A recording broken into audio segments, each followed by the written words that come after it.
A little while ago I did a video on showing some decorative binding stitches when you're binding from the back of a quilt, and somebody pointed out in it that I had forgotten to show how to do the corners on that. So I'm going to do that really quickly. This is how you do mitered corners when you're doing when you're binding a quilt with the backing fabric. So I trimmed away all the batting, you can see that here, and then I trimmed the backing fabric an inch away from the edge of the quilt.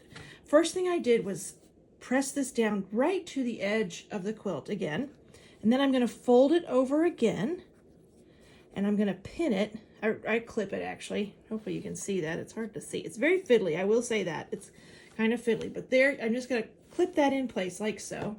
All right, then the next thing you're going to do, and I've trimmed, this is also an inch away from the edge. You're just going to fold that over in a 45-degree angle like that. Okay, and then you're going to fold it over, my fingers are in the way, to the edge of the quilt, not to the top, but to the edge of the quilt, so it looks like, let me see, I'm going to get a pen. Hopefully you can see that. Like I said, it's kind of fiddly, and you're just going to put it like so, and let me push it down that way you can see it better.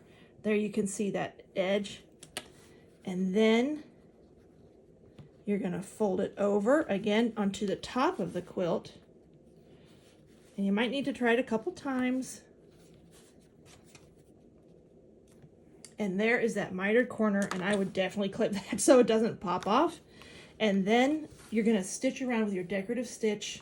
Just go down here, drop the needle so that it stays in place, and then turn and then continue your decorative stitch that way. But that is how to do a mitered corner when you're using the backing fabric to bind your quilt.